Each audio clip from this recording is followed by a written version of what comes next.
Guys, welcome to the next CodeMonk video. And I'm very proud of this video because I couldn't find proof of this anywhere on the internet. So it took me days to come up with this proof or derivation, if you can call it that. And I think it'll help put things into a lot of clarity. With that being said, let's tackle this problem, minimum and XOR OR. You're given an array A of n integers. Find out the minimum value of the following expression. A of I and A of j XOR A of I or A of j, where I is not equal to j. First, let's have a look at the sample input and output. Then I'll explain the problem. If the sample input is 2, we know that means there are 2 test cases. The very first number means the number of test cases. 5 is the length of the array. And this is the array itself. On each pair of numbers, that is 1, 2, 1, 3, 1, 4, 1, 5, 2, 3, 2, 4, 2, 5, 3, 4, 3, 5, and 4, 5, we've got to perform this operation. 1 and 2 XOR 1 or 2. And we've got to record that value. Whichever is the minimum value has to be outputted here. So if we have a look at our screens right here, let's keep the input simple. Let's say it's 1, 2, 3. Now you see the binary values of 1, 2, 3 here. If we AND 1 and 2, we get 0, 0. 0 and 1 is 0. 1 and 0 is 0. If we OR them, we get 1, 1. 0, 0 XOR 1, 1 is going to be 1, 1. Which is why if we perform that operation on pair 1, 2, we're going to get 1, 1. If we perform that operation on 1 and 3, the AND value will give 0, 1. The OR value will give 1, 1. So the XOR value will be 1, 0, like we can see here. And finally, if we perform the operation on 2, 3, the AND value will be 1, 0. The OR value will be 1, 1. And the XOR value will be 0, 1. Now the decimal equivalents of these are 3, 2, and 1. So 1 is the minimum possible value. Now, in order to solve this question, I really recommend you draw out the binary table and you try to figure out what the operations really are, what will be the output for each input. That will help a lot. Here I've drawn the binary table. Let's have 2 numbers, A and B. This is going to be the result. Now, if A and B are 0 and 0, A and B is 0, A or B is 0. And remember, XOR operation gives 1 when we have only different bits. When we have same bits on both sides, XOR will be 0. So 0 XOR 0 is going to give us a value of 0. When we look at 1, 1, A and B is 1, A or B is 1, 1 XOR 1 is 0 because they're the same bits on both sides. However, when they're 0, 1 or 1, 0, the AND value will be 0, the OR value will be 1. So A XOR B will be 0 XOR 1, which will return true.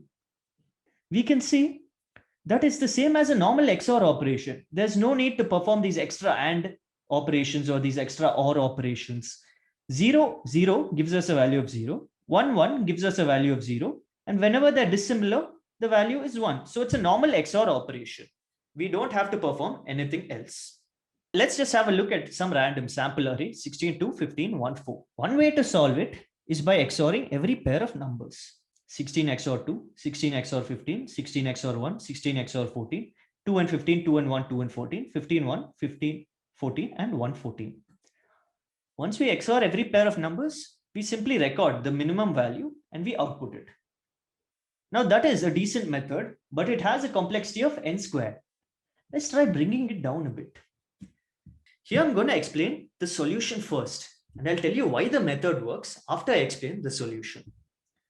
Let's first sort this using a normal sort, let's say merge sort, or using the default sort function. In Python and in Java, the default sort function is called timsort.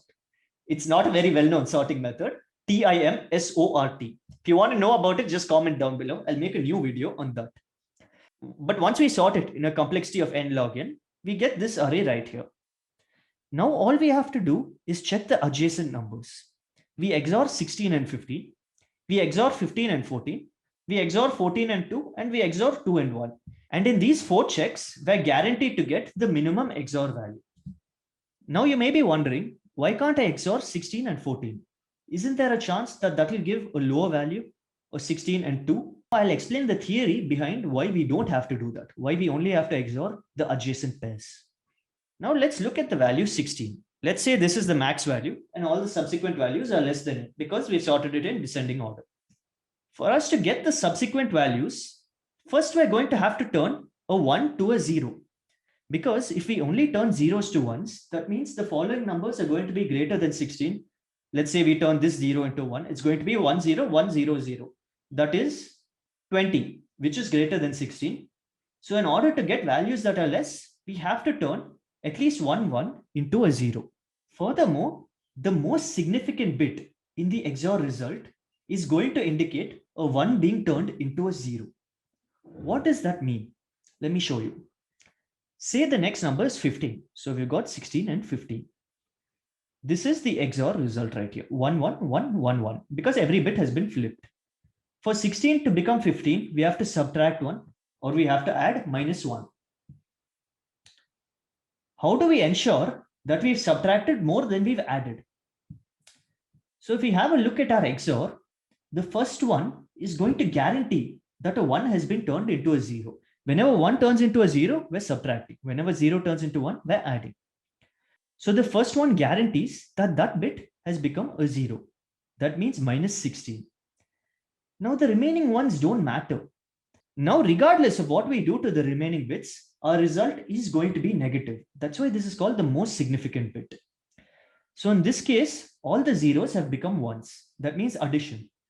So when this 0 becomes a 1, it's located at position 4, which means we add 2 power 3. When the next 0 becomes a 1, we add 2 power 2, that is 4. Then we add 2 and 1. When you take the sum of all this, it's 15. -16 plus 15 is -1, which ensures that the next element is less than the previous element. When we XOR two numbers A and B, if A is greater than B, then the first one in the XOR has to mean that a 1 has turned into a 0, because B minus A is going to be negative. Now let's have a look at two conditions. The first condition is when two numbers are far off. Let's look at 15, 14, and 1. Let's call them A, B, and C. When we XOR A and B, 15 and 14, our result is 0, 0, 0, 0, 1. The only bit that gets flipped is the 1 at the end. If we do 15 XOR 1, we can see that the result is 0, 1, 1, 1, 0. Which makes sense because 1 is very far off from 15. So a more significant bit has to be flipped. The difference is even higher. Here it's pretty instinctive. We can see straight away that A XOR C is greater than A XOR B. So there's no point in considering A XOR C. What happens when that is not true? What happens when A XOR C is less than A XOR B? When can that ever happen? Let's say we've got 20. That's 1, 0, 1, 0, 0. Now, if you remember what we said before, the first one means a 1 has turned into a 0. So if A XOR C has to be less than A XOR B, then A XOR B's value should be something like this. And A XOR C's value should be something like this. This, however, is impossible. Why? Because it means that B's value is going to be 0, 0, 1, 0, 0. And C's value is going to be 1, 0, 0, 0, 0. C is greater than B, which is impossible. The only time when A XOR C can be less than A XOR B is when the most significant bit that has been flipped in the XOR result is the same in both cases. As we can see right here, in both of these XOR results, the most significant bit that has been flipped is the third bit. Now we can see A XOR B is greater than A XOR C. What you'll notice is the most significant flipped bit is the same in B and C, which means when we XOR 19 and 18, that is B and C, this bit is going to get eliminated. It's going to be 0. The third bit will be 0, meaning B XOR C will definitely be less than A XOR C, whatever you do. And in this case, again, it's unnecessary to compute A XOR C. That's because B XOR C is definitely less than A XOR C. This is why it's not necessary to compute the XOR of every single pair of numbers. We can just compute the XOR of every adjacent pair of numbers, and that will lead us to our result, to our minimum possible result. Now here, let's code it out. I've already taken the input here. the first thing to do is to sort the array. That's arr dot sort. This uses again tim sort to sort it in a time of n log. You can also use merge sort or whichever n log n technique you like. Now we've also got to assign min. Min is going to be, let's say, arr of 0 XOR arr of 1. For I in range, we've already considered 0. So we say 1 to n minus 1. Let's store it in temp. Temp will be arr of I XOR arr of I plus 1.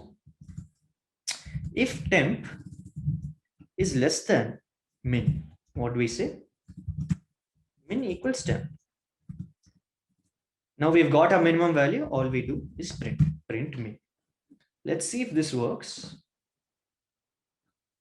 A sample test case has been passed and submit.